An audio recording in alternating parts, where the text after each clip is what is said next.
네, 장의 기능을 5가지로 말씀을 드리겠습니다. 첫 번째는 영양소 흡수 기능입니다. 음식을 이제 먹으면 위에서 잘 이제 소화할 수 있는 형태로 부수고 쪼개서 소장해서 흡수를 하죠. 또 이 소장에서는 하루에 소화 요소를 약 3000ml 정도 만들어냅니다. 이 소장은 굉장히 촘촘한 이 소장 육모가 있는데요. 이 육모를 펼치면 굉장히 넓은 공간이 됩니다. 이 공간이 약 200제곱미터, 아파트 한 60평대 정도의 평수를 차지하는데요. 이렇게 넓은 이 점막을 통해서 우리가 먹은 음식물이 잘 흡수가 됩니다. 아무리 좋은 음식을 먹어도 흡수가 되지 않으면 소용이 없는 일이잖아요. 그래서 소장의 점막 건강 상태가 영양소 흡수 상태에 굉장히 중요하다고 할 수 있습니다. 우리 주변에 아무리 잘 먹어도 살도 안 찌고 굉장히 마른 분들이 계시죠?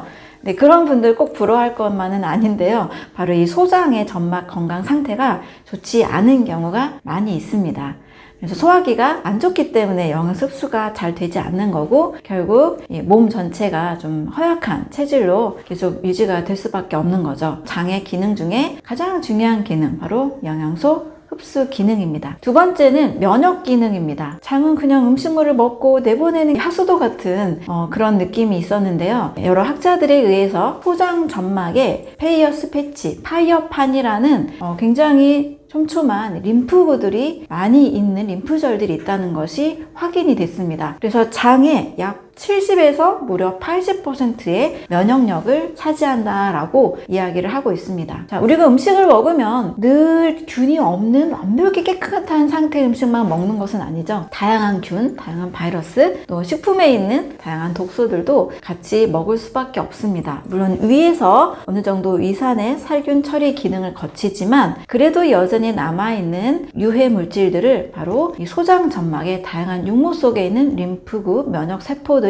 제거를 해주는 역할을 합니다. 따라서 소장 점막이 약하면 면역력도 같이 약할 수밖에 없죠. 크게는 장의 기능이 약하면 면역력이 떨어질 수밖에 없습니다. 그래서 장과 면역 건강이 굉장히 상관관계가 있다는 것을 기억을 하시고, 장에 있는 면역력을 올려주자, 이 포인트로 접근을 하시면 건강한 면역 건강을 유지할 수가 있습니다. 세 번째는 많은 분들이 이제 배출의 기능은 너무나 잘 알고 계시죠. 그런데 이 배출의 기능도 변비를 가볍게 보시거나 또 매일 그냥 식사를 가공식품 위주로 이렇게 하신다라면 분명히 대장 건강에 문제를 일으킬 수가 있습니다. 변비가 오랫동안 3일 이상 유지가 될 경우에는 변에 있는 독소들이 또 계속 흡수가 됩니다. 위, 장, 간 순환이라는 것을 통해서 장에 있는 독소가 간으로 또 거꾸로 또 위로도 흡수가 되고, 심지어 이 장과 뇌는 장내 축이 있어서 뇌까지도 독소가 전달이 되기도 합니다. 그래서 변비 꼭 해결을 하셔야 되고, 배출의 기능을 절대 가볍게 여기지 마시고 굉장히 중요하게 생각해 주시면 좋겠습니다. 네 번째는 바로 장은 세컨 브레인, 제2의 뇌다라고 밝혀졌는데요. 우리가 뇌에만 신경세포가 있는 줄 알았는데요. 무려 장에도 1억 개의 신경세포가 있다는 것을 확인을 했습니다. 미국 콜롬비아 의대의 거션 박사팀에 의해서 이 장이 스스로 움직인다라고 연구 결과가 나왔습니다. 이 장이 스스로 움직이는 기능 때문에 뇌사 상태에서도 스스로 우리 몸은 계속 생명을 유지할 수가 있는 거죠.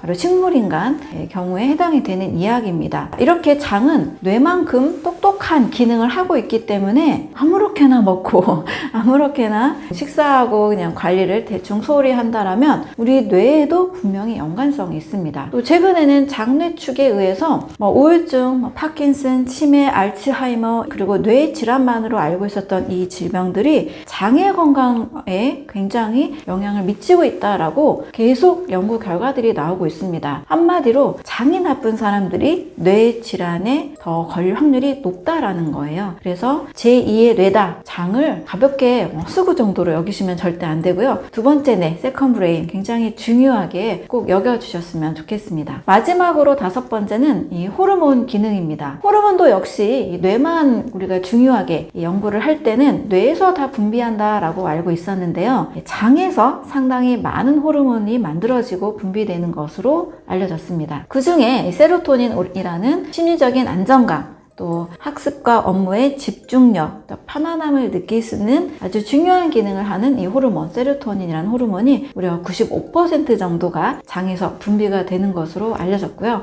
또 도파민, 어느 정도의 좀 흥분, 또 즐거운 자극을 느낄 수 있는 호르몬이죠. 이것도 역시 50% 정도는 장에서 분비되는 것으로 알려졌어요. 그러니 장이 나쁘면 심리적으로도 공부도 잘 되지 않고 불안하고 또 즐거움도 느끼지 못하는 여러 불편함이 같이 따를 수밖에 없는 거죠. 그래서 이 장의 기능이 다양하고 굉장히 많고 중요하잖아요. 장의 건강도 중요하게 꼭 챙겨주셨으면 좋겠습니다. 네, 유산균 제품이나 유산균이 들어있는 요구르트를 건강의 필수 식품으로 알고 계신 분들이 계신데요. 선택적으로 활용하시는 것이 좋다라고 말씀을 드리겠습니다. 평생 먹어야 될 것은 아니라는 겁니다. 유산균에 대한 이야기를 좀 해드릴게요.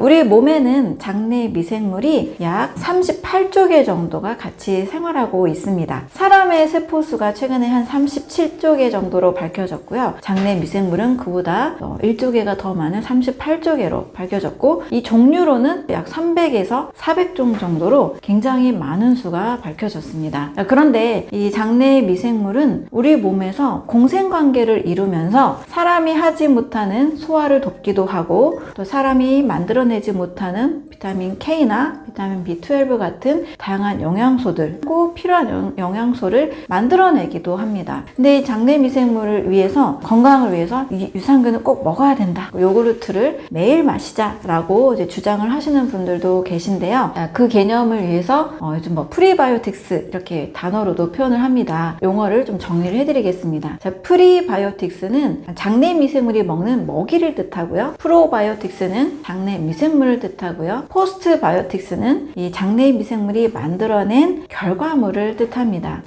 프로, 포스트바이오틱스가 사실 다 우리 몸에서 굉장히 중요합니다. 문제는 인체가 자연스럽게 우리가 생활하면서 장내 미생물인 유산균을 늘 먹어야만 한다는 것은 좀 자연스럽지 않겠죠. 그래서 장내 미생물이 잘 살 수 있는 환경을 만들어주면 됩니다. 그 환경은 장내 미생물의 먹이를 같이 먹어주면 되는 거죠. 장내 미생물은 그러면 무엇을 먹고 살까? 네, 다양한 이 식이섬유들, 그리고 사람이 소화하지 못하는 복합 당류, 올리고당이나 프룩토 올리고당, 갈락토 올리고당, 이런 것들을 먹고 장내 미생물은 잘 증식을 합니다. 근데 이런 것을 먹지 않으면, 그러니까 가공식품 위주로만 계속 먹다 보면 당연히 균이 장내 미생물의 먹이가 없기 때문에 환경이 잘 안 만들어지겠죠. 자, 이런 경우에는 유산균을 따로 섭취하는 것도 필요하다고 할 수 있습니다. 예를 들면 대장 내시경을 한다 하면은 장을 거의 세척을 하잖아요. 장내 미생물이 싹 씻겨져 나가기 때문에 좋은 균을 일시적으로 유산균 같은 것을 먹는 것, 프리바이오틱스를 포스트바이오틱스 형태와 같이 먹는 것 중요하다고 할 수 있습니다.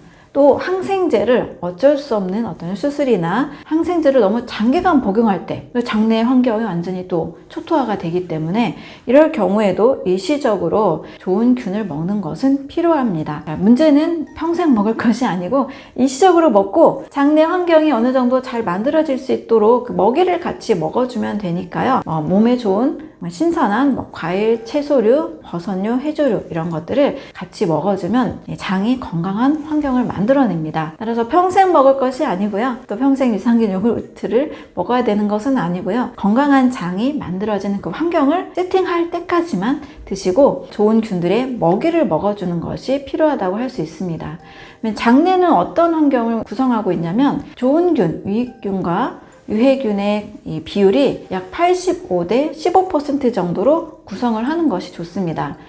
물론 중간에 기회균도 있어요. 기회균은 장내 환경이 나쁜 음식을 계속 먹으면 유해균으로 변하고, 좋은 음식을 계속 먹으면 건강한 균, 유익균으로 변합니다. 그래서 건강한 음식을 계속 먹으면 유익균들이 늘어나는 환경이 만들어지기 때문에 이 좋은 균의 건강한 상태를 늘리는 방법, 좋은 식사를 하는 것, 유익균의 먹이를 먹는 것, 이것이 꼭 더 중요하다고 할 수가 있습니다.